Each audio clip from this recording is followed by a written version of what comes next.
Sampurasun Barai Cakra. Sebelum dongengnya dimulai, jangan lupa subscribe, tekan tombol lonceng, terus ditunggu juga nih like dan komen ya.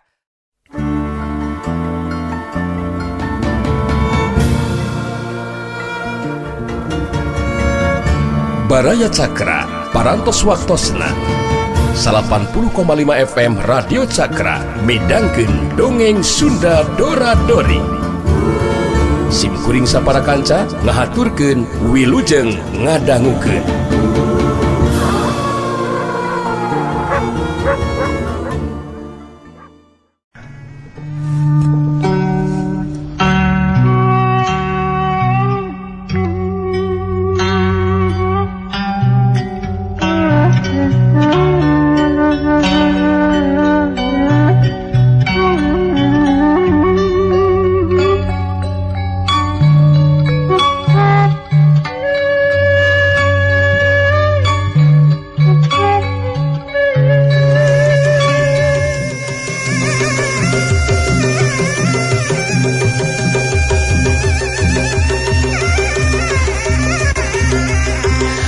Si Piong nyarekan bari ngadiuskeun di panarajangna dina jurus ku guru gunung.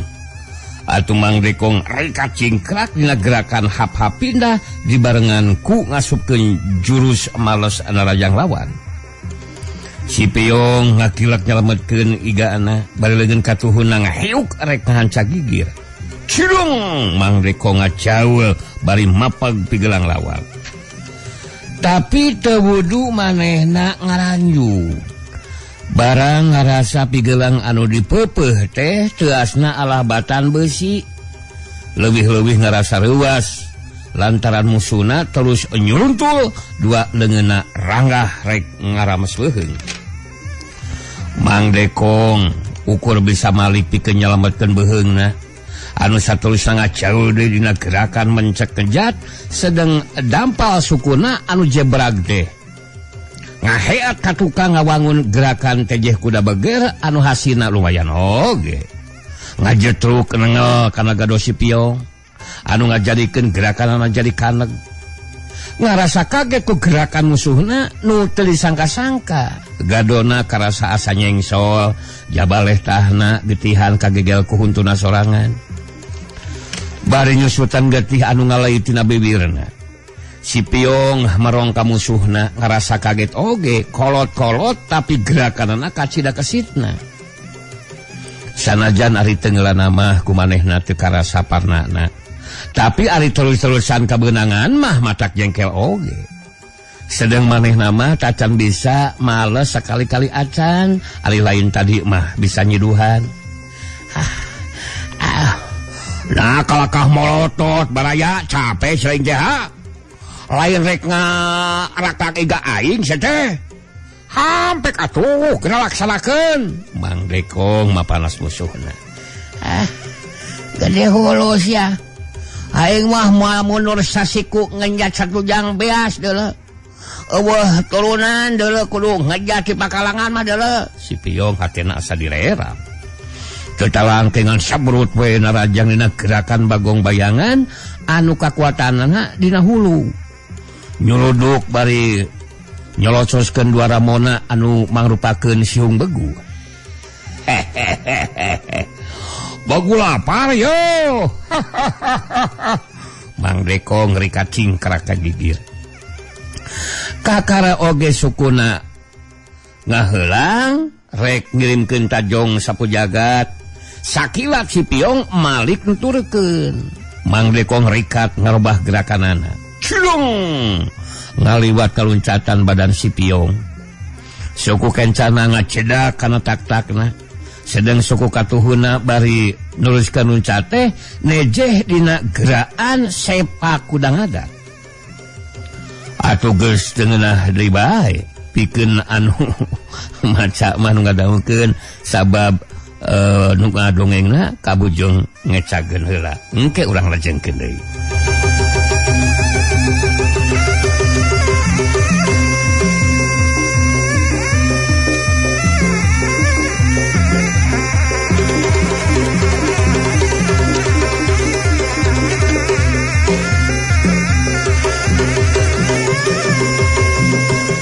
geus tengenah dewe pikeun si Piong mah. Tak-tak asa sempal, hulu ngarasang lungleng, sarta nyanyautan anu antukna gebruwe manehna nyuksruk nyieum taneuh. Katuru-katutuh irungna jadi nyunghid diadu jeung taneuh ngarin nu garintul garing. Ai goding bagu teh kalakah nyongkor oi. Lain di kebon sampe atuh ieu mah oi. Rasain loh. Mang Dekong mah panas deui, sedeng napasna mah ngahegak nyeuneun kemis. Lumayan renghap ranjug sasat dibabariku bagu edan. Memang kukitu nama Mang Dekong oge ngarasa yen si Piong teh lain bantak-bantakeun pangabisana. Bogo silik ngabogaan daya tahan sarta kakuatan anu teu bisa dianggap enteng. Lamun seug Mang Dekong teu ngagunakeun kapinteran ku jalan mapanas hate anu dilawan mah asa susah ngayunan si Piong teh. Tapi ku jalan mapanas sangkan si Piong leuwih nafsu. Anu dipalar sangkan leungit teman wadi ari nafsuna geus ngagugudug mah. Bener we geuning baraya. Hal ieu teh taktik strategi Mang Dekong ngajadikeun si Piong nepi ka ngucur cimatana bakat cingku geus teu kuat nahan nafsu anu kapegung amarah nu teu bisa mudal. Anu jadi musuh ka cidalingasna sanajan bener manehna leuwih ngora, leuwih bedas jeung dina ilmu panemuna tacantang tu katiti. Tapi jelas manehna eleh pelit, eleh pangalaman kudu anu jadi musuhna. Kalawan teu ngalebakeun deui omong, si Piong anu kayaan batiniahna geus kalimpudan ku amarah, sama sakali geus leungit lemah wadina poho kana bebeneran lantaran hatena hayang menang. Hayang buru-buru gerak ngelehkeun lawanna. Atuh baraya sabrut we manehna narajang dina gerakan badak Cihea. Maksudna mah memang geus buleud deuk ngabinasakeun Mang Dekong anu jadi lawanna. Najan kudu make jalan kumaha oge. Atuh Mang Dekong anu geus asa kawasa ulin Tanjung Pura. Anu memang anu meunang ngasah di puncak gunung Talaga Bodas. Teu gugup Mang Dekong mah. Tenang-tenang saja, bro, cenah kitu. Mireung gerakan nu jelawana sasat geus kalap. Ngawur ngababi buta. Memang kitu pisan nu diarahna oge lantaran anu kalap mah teu boga ijiran. Anu akhirna dina narajangna teh nganjaji gapruk we. Pamilihna geus kalimputan ku nafsuna.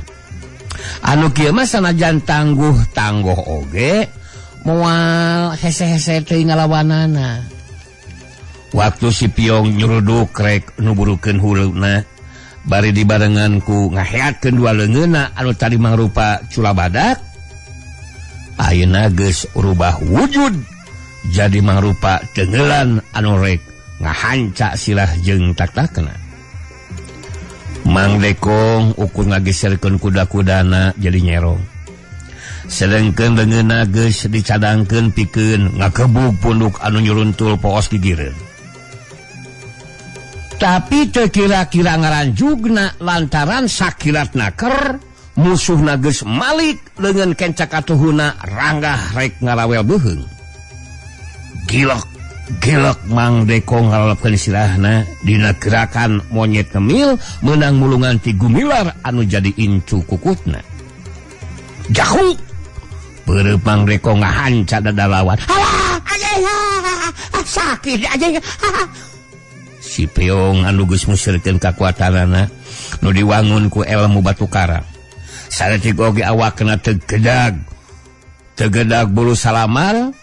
Sakilat manehna ngarawel leungeun anu tas ngahanca dadana, tapi orokaya Mang Dekong geus leuwih surti kana galagat pibahayaeun. Ngagentak manehna maju setengah lengkah dibarengan ku nilepna leungeunna anu saterusna sikuna nyatok gado si Piong. bareng jeung eta kalawan teu katiten leungeun kenca Mang Dekong sakolepat ngarawel kantong sembana si Piong atuh daek teu daek kapaksa si Piong kudu narima kana nasibna. Kantong semar si Piong anu geuneuk anu hideung ceuleukeut tepuguh rupana ada anjing naon saja kana kanyut anjing goblok sia wah hiji sia nah saya keluar awel saya kumaha hiji saya lingkar kanyut ya aing aduh tobat ajari anjing blok ya si Piong mocreak sarta ngalengak bari dua legeuna ranggah kawas anu taluk badak cihea anu teas kulit teh keburung we ngarumpuyuk bari ti buru poncelik ari ganggu burayot nama anu sadu di cabak aduh anjing nah saya kabila-bila teh dekong sakoblok saya teh sagur sia ye jeung ruara-ruara kana kanyut saya teh burayot aing sia keraos-raos kulam sakagugahkeun nah saya teh tongas lagi anjing si Piong peperengkelan bari lungkupan kantong jimatna sok sieun we nog caladina dobol mangkaning dikenyang satakarna. Ai kunaon Piong kunaon oi walau eta si Piong kunaon cenah oi kokociakan oi Bah Jagur ngagentak loncat nyamperkeun ku ijiran mah musuh nu jadi muridna teh bakal tamat lalakona tapi nah ari ieu kalah ka si Piongna anu peperengkelan kawas anu sasengkeleun. Aduh Pak Guru kurang ajar si Dekong ya iya burayot abdi alah malah didedetkeun malah dibenyeng ongkoh jadi gugah tuh Guru burayot abdi gugah nyangke geuneuk tapi da gede mangpaat nama nyari aja bari pepe yengkehan bari tetep nyekelan kantong jimatna.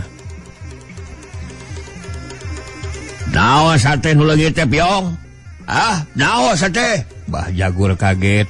Panonna rutret melong kanu jadi muridna jeung ka Mang Dekong anu keur ngacegak bari nahan piseureun. Aduh. Manya Pak Guru teu apa? Mana teu apa burayot Pak Guru?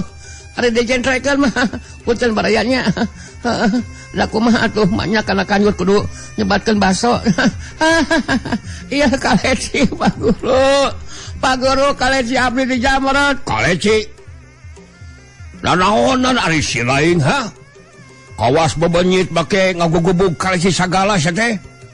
Ngirakeun sia. Bah Jagur beuki tambah kaget malah jadi timbul nafsuna. Eta deh ku polahna moanya leungit kaleci make pepejengkehan sagala. Guruna we bergu gadamanya teu ngarti. Aduh, manya Pak Guru teh apa? Kaleci teh kanyut Pak Guru. Pak Guru. Pak Guru ge gaduh kanyut beuneunan. Sia jorang ka mana-mana sia teh nu ngadengkeun teh budak teh loba. Nya da kanyut banyak ting kanyut we da mending disebutkeun nuklir. Mun teu ngarti pisan Pak Guru mah. Sikirna didudut Pak Guru ku si setan ka si baplang ka si tulang anjing si jangkar kehedet dah. Aduh, awat ya. Alah si wungsu jadi gugah. Nyage hurik bulan nang hidang tapi dasar pisan mangpaatna Guru. Si Piong bakating kugeus teu tahan jeung ngarasa keuheung. Dumeh anu jadi guruna teu ngarti. Ngomongna jadi sakacamplang kacampling. Ngomong kitu teh bari nunjuk kana palebah kantong jimatna. Oh. Gua senang karak sia banyak celin. Nu kitu patut sateut bebeja jadi kana kanyut tapi sate aban abdi tadi kana nunjuk kana ieu. Manya abdi kedah nyebut nuklir Pak Guru. Bah Jagur bari satengah hayang seuri. Tapi keheul sarta gemes dari kanu jadi musuhna. Blak si Piong nangkarak geus kitu mah disasar di urutan beteungna. Bener we maneh jauhna keur eta kaleci teh nyabana. Sanggeus di urutan digiringkeun cenah asup deui kana kantongna sarta geus ngagejlik deui kana urutna mah kolejat we si Piong hudang teu sakara-kara. Alah, thank you Pak Guru tuh. Tos mulih deui ka kamarna duh. Tarima seueuh Pak Guru lah. Aduh, makasihnya Pak Guru. Geus kitu mah Bah Jagur balik deui nyamperkeun ke sejamian. Alah ngadon ngagojlot ke Datu Piong. Nah atuh bobogaan teh tolo heor nakar atuh oi. Mang Dekong nyeungsirikeun satengah mapanas kanu jadi musuhna. Bajingan sak goblok sih licik sama bapalang yang rudat turut karena si genaheun sia teh. Si Piong begitu manapsu asa diulinkeun pisan kudu jadi musuhna. Atuh teu anta parah deui sabrut we manehna narajang ayeuna si Piong teh ngagunakeun gerakan kolecer muih nu diwangun ku jurus-jurus anu ngaruntuy. Ras inget ka si bongkok tadi. Kapan munurna teh ku gerakan ieu pisan basa manehna adu harapan jeung si Darba. Memang bener hebat Mang Dekong ayeuna jadi terus-terusan mundur ka DC.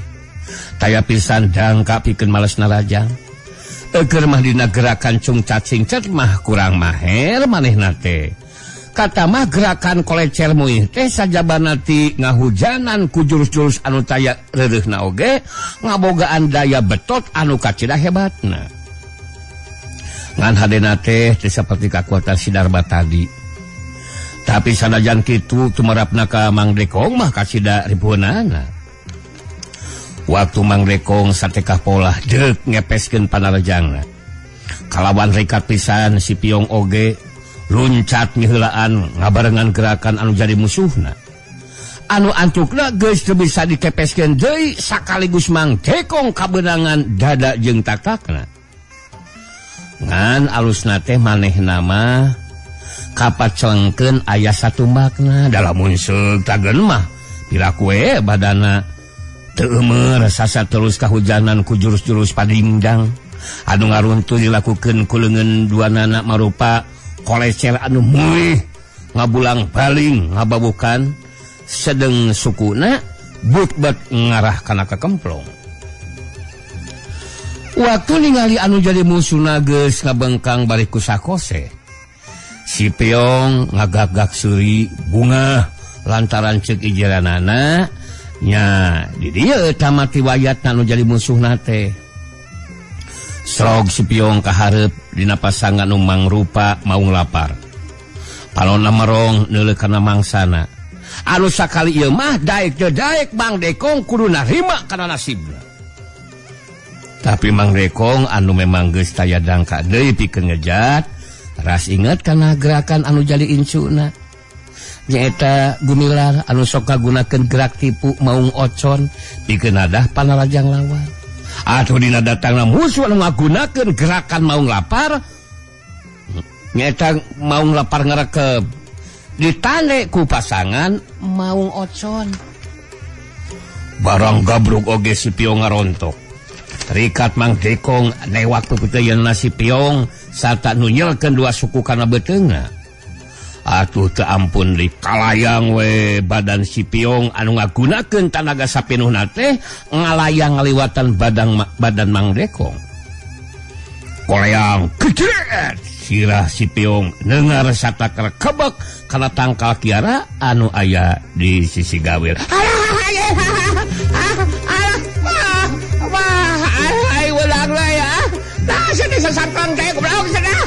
Si Piong ngegero ukur sakitu les we teu kadenge deui sorana.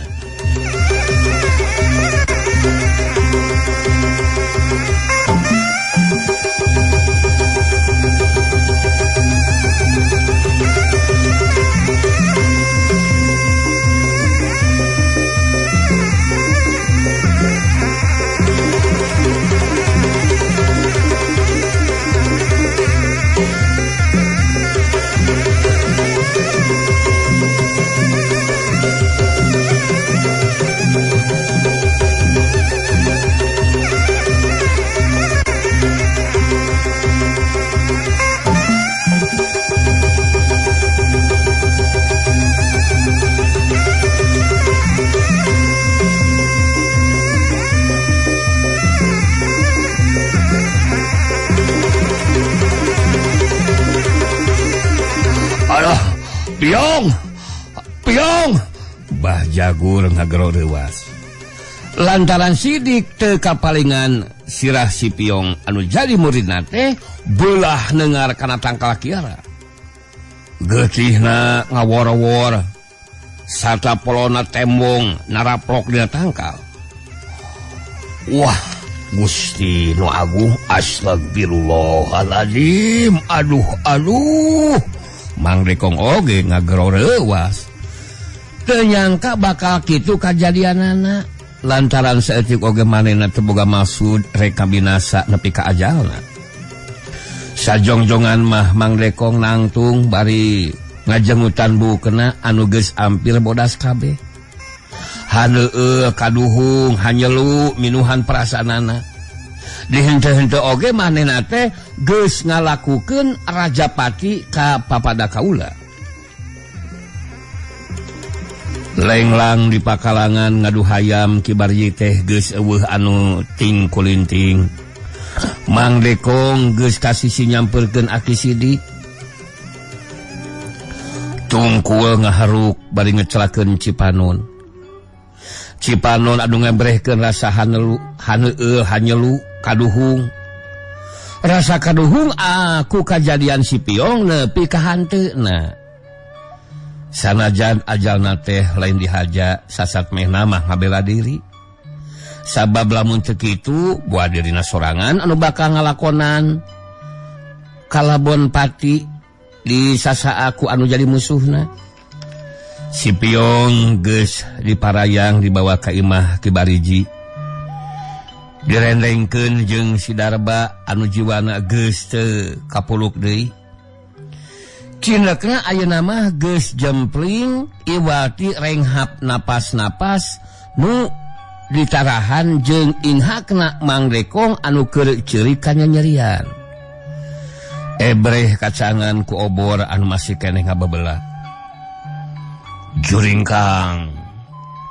Juringkang ti imah Kibariji aya nu turun. Sanggeus ngalengkah meunang sababaraha lengkah ka tengah pakalangan. Sarta jurut deui aya anu turun pandeuri si horeng teh maranehanana teh Bah Jagur jeung si Jamian harita teh. Bah Jagur ngadehem. Sorat tarik handaruan sarta langsung muru ka tengah pakalangan. Manehna ngajengjen bari di ieu kowe nu tara tingaleun. Awakna jeung hareup ka rombongan aki sidik. Palona gular-gilar ngaraletan ka hiji-hiji jalma anu rangtung kenca katuhunana. Sanggeus seubeuh neuteep neulebeungeut-beungeutna ngong manehna nyarita.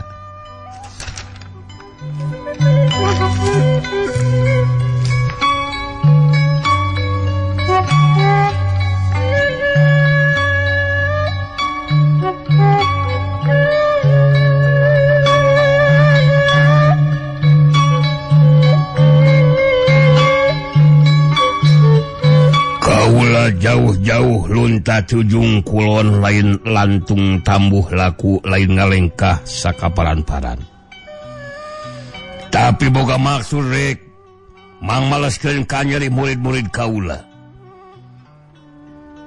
Maksud tadi mah ngarek ngayakeun balitungan jeung jelema-jelema anu ngaran si Wijana katut si Majid. Jeung si Majid geus dilaksanakeun ayeuna kali jeung si Wijana. Sakalian we barengkeun jeung anu geus ngabarina sadua murid kaula. Hayo maju celuanana. Ieu kaula si Cagur ieu urang ujung kulon. Sadu munur haram ngejat lamun tacan deuleu babatangna musuh-musuh murid kaula. Hutang uyah bayar uyah deuleu. Hutang pati bayar pati. Moal sudara saling arti lamun teu nguyup ketiaran iga. Hayo maju sia.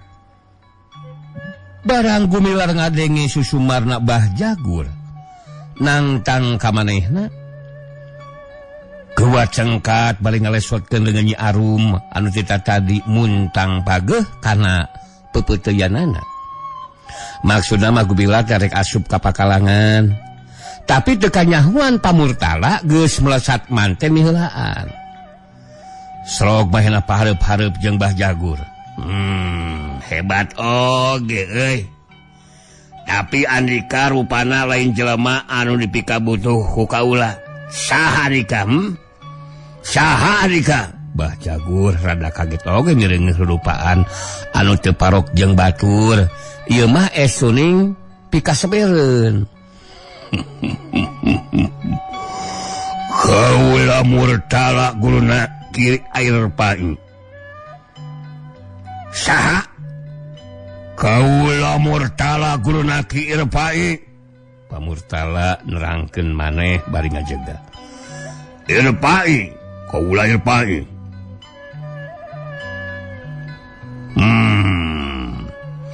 Air Pai mana kisilah? Ki Air Pai alias si bongkok. Tema pamurtala. Anak itu mah tuh salah Andika maju teh murtala. Puguh aya balitunganana. Cek Bah Jagur bari marong teu ngicep-ngicep kawas anu hayangeun talak kana rupana pamurtala. Ieu kowe ngubang luhureun sirahna. Hiji tanda yen manehna geus sayaga rek miheulaan Rajang.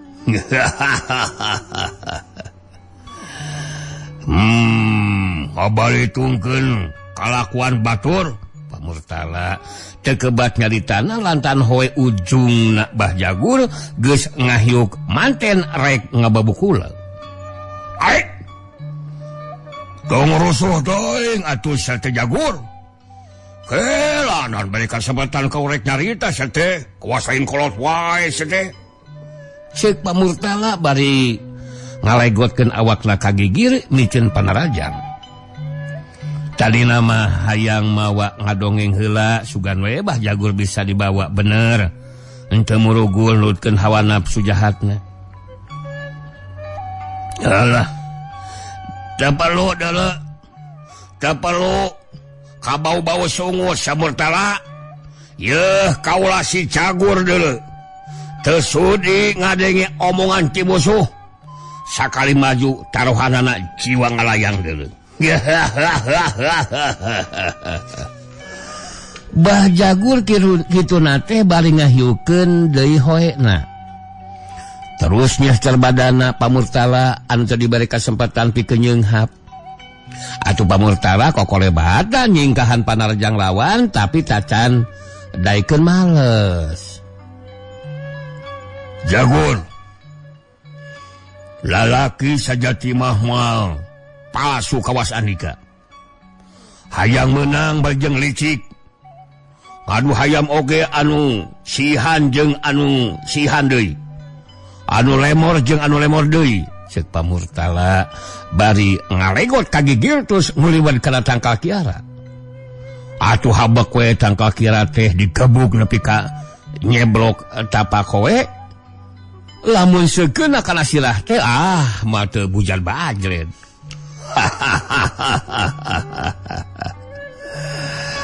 Teu sangka geuning euy. Jago kandang wasit teh jelema kacing leutik buri. Pantes kada dongesna siga culik jarian deuleu sia. Pamurtala harita bari ngajebian. Ari ngarasa jago mah teu kudu ngabalitungkeun pakarang musuh. Lamun Andika wani sor maju ka hareup.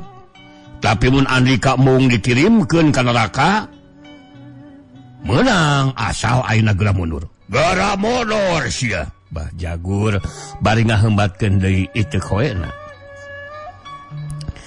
Ketela bener Jagur. Andika teh dir takabur deuleu. Tembak pamurtala bae luncat tingkahan paneunggeu.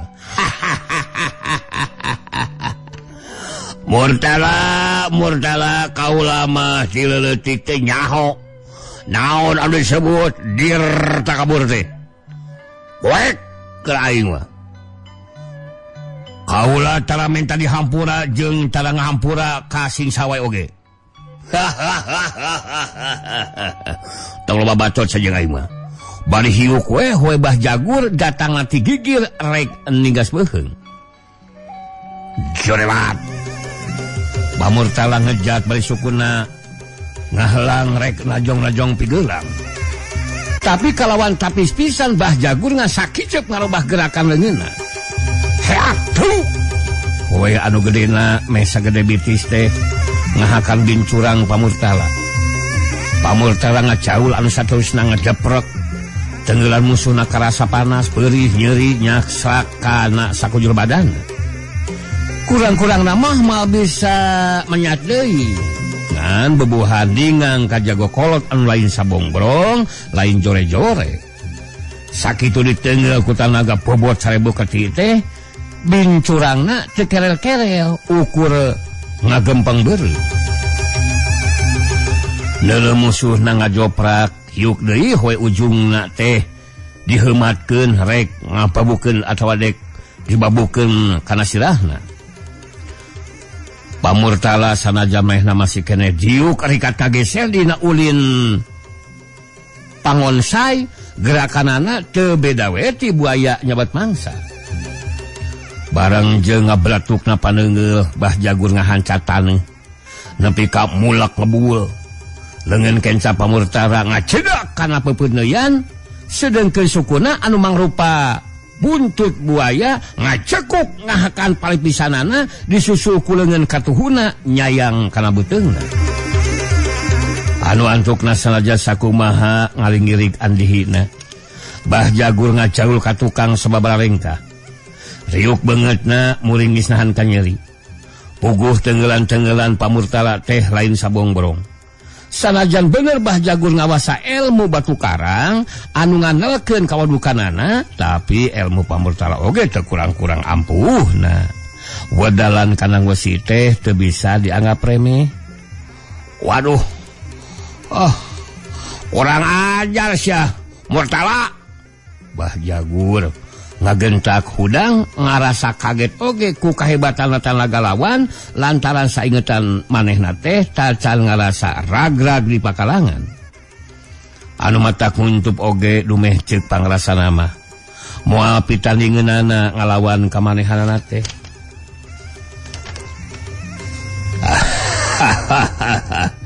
Ceuk kaula oge urang mah ngabalitungkeun urusan batur asa teu pupuh lamun urang kudu ngadukeun kakuatan. Jalan wajar masih keneh molongpong Jagur. Pak Murtala sabisa-bisa ngelingan Bah Jagur sugan we bisa dibawa badami. Alah geus lair teuing sa Murtala. Ajalna 2 murid kaula geus ditebus deui ku nyawa. Bari hiuk Bah Jagur nenggeukeun di hoena. Kolebak teus 2 pigelang diadu. Tenggelan Bah Jagur ngoreweng subunga kibeg. Sedengkeun Pak Murtala ngerepeng leungeunna karasa sing seuleun. Hebat euy. Tapi dengan harti Andika bakal salamat sia Murtala. Tetep Andika bakal dikirim ke neraka dulu. Hiuk deui we ujungna rek kababukulu. Girak Pak Murtala miringkeun badana dina pasangan serong. Peureut ngajojo beungeut lawan. Ayeuna mah hoe teh nyolocos rek notok dada sata leungeun anu sabelah deui. Ngahiuk rek noyok musuhna. Pak Murtala rikat talik deui leungeunna. Jingkrak kagigir bari ngapadukeun sikuna kana carehamna. Sakilat Bah Jagur neruskeun ti gerakan hoena. Nya eta hoena pake nyabat beheungna. Tapi tetela gerakan Pak Murtala bisa ngungkulan kacepetan anu jilawana. Ngan sakilat terus si samber nyawa geus miraan ngacedak kana hulu angen. Dibarengan ku ngalegot kagigir. Jakuk deui ngahanca iga burungna. Tapi Bah Jagur memang benar-benar kuat. Tenggelanana kalaketus mubat mabit nyangan sasaran.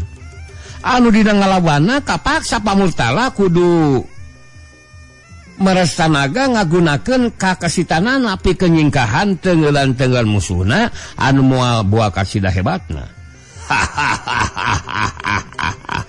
Ayo gerakan terukeun bangga bisa teh Murtala. Siuk deui panengeul Bah Jagur miheulaan datang. Kolebat Pamurtala pindah tempat, tapi teu kanyahoan Bah Jagur geus nyerepet rek ngababat suku. Pamurtala rek katuncat, tapi panengeul musuhna terus nuturkeun rek ngahancat cangkengna. Sakilat Pamurtala miringkeun badana diteruskeun ku ngajol ngajauhan. Tapi panengeul Bah Jagur anu memang panjang, hasil oge ngababuk kana dampal suku anu ngajadikeun Pamurtala ngodopruk labuh nang kuban. Bluk. Tengah dago ditarajang deui. Korejat Pamurtala hudang. Cudong luncat ka tukang, serepet mah nama sakpedogna lantaran kacudi ngayonan musuh anu lain bantak-bantakeun bari lemor mah sarua we jeung sosoroh kodor sebanyawa. Geuning nya bos ciri ha? Aduh, karasa bodaya. Kota Jagur ngeyehkeun bari hiuk we na diheumateun deui narajang Pamurtala. Sanajan ayeuna Pamurtala geus ngabar bedog panjang minangka imbanganana we ujungan, tapi manehna rika taki-taki saeutik oge teu maleng ngajaga bisi kaberangan. Sakilat kalegotkeun awakna nyelusup ka hanapeun hoe anu keur ngahiuk terus ngalengkah maju dibarenganku ngarojakeun atawa ngarojokeun bedogna pikeun ngabudal badilkeun eusi beteungna. Bah Jagur teu kira-kira ngaranjugna. Teu kira-kira kagetna barang nireungeuh